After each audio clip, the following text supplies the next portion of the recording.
जो नाथ का नाम दया निधि है तो दया भी करेंगी कभी ना कभी। রাধে রাধে বন্ধুরা, আজকের ভিডিওটা আমি শুরু করছি। আজকে আমি মাধবেন্দ্র পুরী সম্বন্ধে বলবো। মাধবেন্দ্র পুরী ছিলেন খুব বড় বৈষ্ণব। তো উনি একবার নানা স্থানে ঘুরতে ঘুরতে বৃন্দাবনে পৌঁছালেন। বৃন্দাবনে উনি যমুনার তীরে একটি গাছের নিচে বাস করতে লাগলেন। উনি সর্বক্ষণ মহামন্ত্র জপতে থাকলেন। উনি কখনো কাউকে মাধুকরী করে কিচ্ছু খেতেন না। কেউ কিছু দিলে উনি খেতেন। তো যদি কোনো ভাত কি রুটি দেয় তাহলে উনি নিতেন, কিন্তু খেতেন না, অন্য কাউকে দিয়ে দিতেন।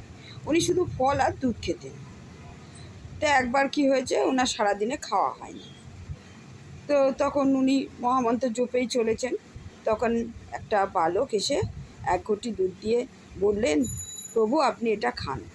তো মাধবেন্দ্র পুরী বললেন যে আমাকে কে পাঠিয়েছে, কেন পাঠিয়েছে? তখন বালক বলল যে আমাদের বৃন্দাবনে কাউকে না খেয়ে থাকতে নেই, এখানে সবাই খায়। তুমি না খেয়ে আছো দেখে আমার মা পাঠালো। আমার মা যমুনায় জল নিতে এসেছিল, তোমাকে দেখে পাঠিয়েছে। তখন বালক আরও বলল যে তুমি এটা খেয়ে নাও, আমি পরে এসে এই ঘটি নিয়ে যাব। বলে বালক চলে গেল। মাধবেন্দ্র পুরী বালকের দিকে তাকিয়ে রইল, এত সুন্দর দেখতে।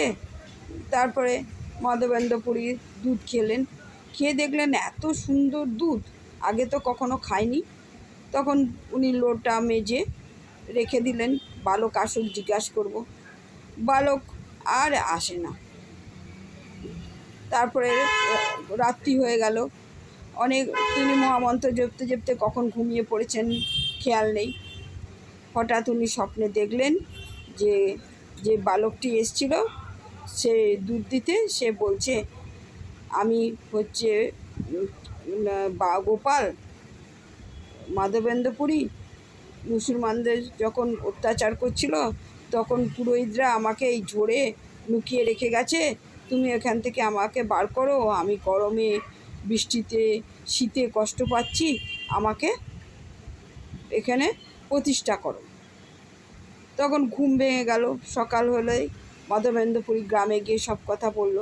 গ্রামের লোকেরা সব কোদাল কুড়ুল সব নিয়ে এসে খোঁজাখুঁজি করে গাছ টাছ পরিষ্কার করে গোপালকে পেলেন।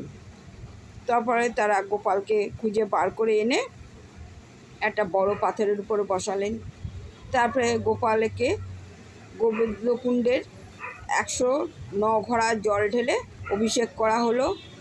তারপরে গ্রাম থেকে মাখন, দুধ, দই, ছানা, ননি, অন্ন, পরমান্ন প্রভৃতি সবাই নিয়ে আসতে রইল। খুব মহা আনন্দে গোপালের পুজো হলো। তারপরে সেখানে গোপাল প্রতিষ্ঠিত হলো। হরে কৃষ্ণ, রাধে রাধে।